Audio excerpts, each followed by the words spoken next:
société civile du Togo. Appel à l'arrêt du coup d'État constitutionnel en cours au Togo. L'ensemble des partis politiques, des organisations de la société civile et des personnalités signataires de cette déclaration ultime tiennent à rappeler à tout le peuple togolais, aussi bien de l'intérieur que de l'extérieur, et à toute la communauté internationale ce qui suit. 1. Suite à la conférence nationale souveraine, organisée par l'ensemble des forces vives de la nation togolaise au cours de l'année 1991, le gouvernement de l'époque, sous la présidence du général Gnassingbé Eyadema, en accord avec la classe politique, toutes tendances confondues, a soumis au référendum en 1992 le projet de la constitution de la 4e République qui a été voté par plus de 98% des Togolais. Cette constitution du 14 octobre 1992 a subi plusieurs tripatouillages par le même régime RPT devenu UNIR, et ces différentes modifications n'avaient d'autre but que le maintien au pouvoir du clan Gnassingbé qu'il a capté depuis le coup d'État militaire de 1967 qui a suivi celui de 1963 ayant coûté la vie au père de l'indépendance, le président Sylvanus Olympio. 2. Les modifications intervenues le 31 décembre 2002 avaient supprimé le principe de la limitation des mandats du président de la République.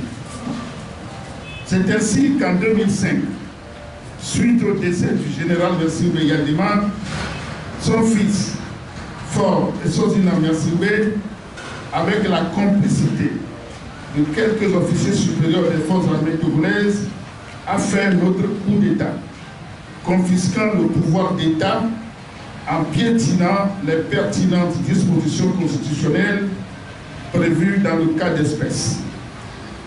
Cette prise de pouvoir est intervenue après avoir tué plusieurs centaines de Togolaises et de Togolais. Depuis lors, le Togo a continué dans un cycle récurrent d'élections, contestations, répression, dialogue. Les contestations de 2017 avaient conduit au dialogue sous l'égide de la CEDEAO. La principale revendication de l'opposition, à savoir le retour de la limitation des mandats à 5 ans renouvelables une seule fois, a été réintroduite dans la Constitution. Cette réforme, longtemps revendiquée par le peuple togolais dans sa majorité, est intervenue au moment où M. Faure Essozina Gnassingbé bouclait déjà 3 mandats de 5 ans.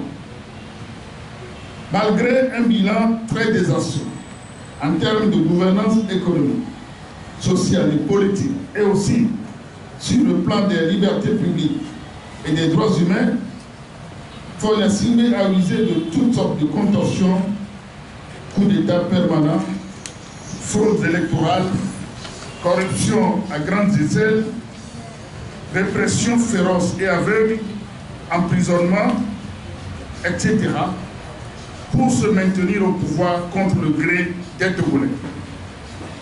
Aussi, et contre toute attente, alors que les derniers amendements de la Constitution n'ont pas encore connu un début d'application, a-t-il décidé de changer carrément la Constitution en violation flagrante des textes en vigueur, tentant de faire passer le Togo d'un régime présidentiel à un régime parlementaire taillé sur mesure pour lui-même.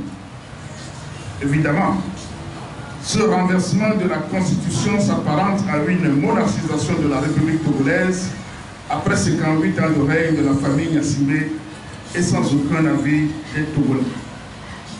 3. C'est ainsi que, dans la nuit du 26 mars 2024, au moment où le processus électoral était en pleine exécution pour le renouvellement des membres du Parlement, les députés sortants, dont le mandat avait expiré depuis le 31 décembre 2023, s'arroge le droit, en toute violation du protocole additionnel de la CEDEAO, de voter une loi pour renverser la Constitution. Suite au tollé provoqué par ce scandale politique inédit et pour tromper l'opinion nationale et internationale, le gouvernement a fait suspendre le processus électoral en cours pour organiser une simulacre de consultation des chefs traditionnels en lieu et place d'un référendum. En tout état de cause, cette initiative ne peut prospérer car relevant d'une démarche anticonstitutionnelle inadmissible. En effet, la Constitution de 1992, dans sa version révisée de l'année 2019, dispose en son article 59 que le président de la République est élu au suffrage universel libre, direct, égal et secret, pour un mandat de 5 ans renouvelable une seule fois. Cette disposition ne peut être modifiée que par voie référendaire. Fin de citation. Dès lors, toute action contraire en violation de cette disposition relève d'un coup d'État.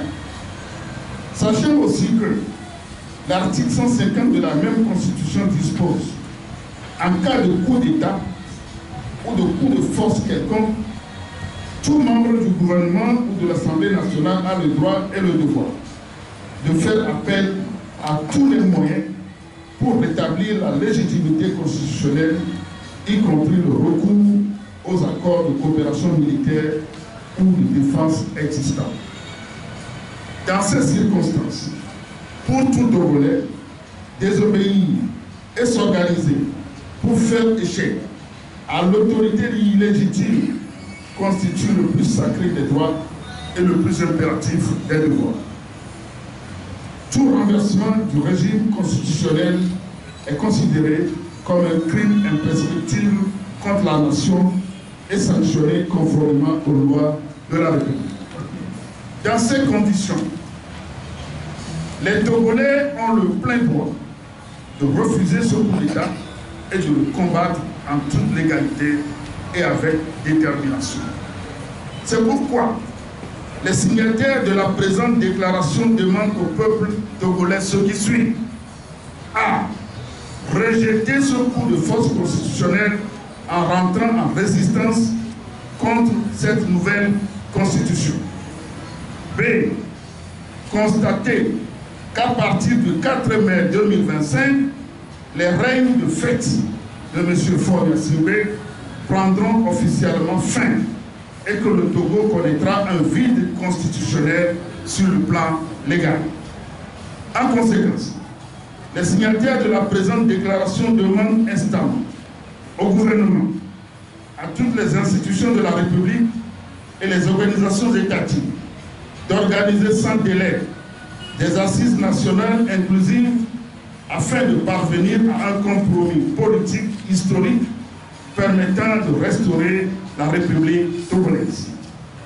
Une transition politique s'impose pour sortir le Togo de l'impasse dans laquelle il se retrouve. Les signataires prennent à témoin l'opinion nationale et internationale que le peuple togolais se dresse contre toute forme de monarchisation qu'on veut lui imposer. À cet effet, les signataires de la présente déclaration lancent un appel pressant à tous les corps constitués, notamment les enseignants de tout degré, les avocats, les magistrats, les étudiants et élèves, les syndicats de tout secteur d'activité, les praticiens hospitaliers, les journalistes, les autorités religieuses de toute catégorie,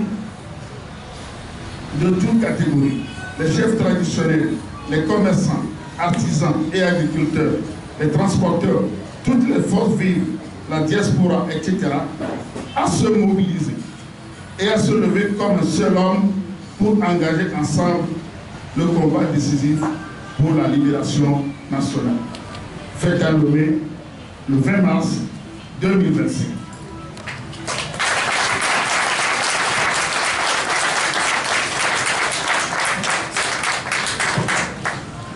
beaucoup. Nous allons à présent passer à la signature de cette déclaration. Les organisations sont là. Elles vont passer tour à tour pour la signature.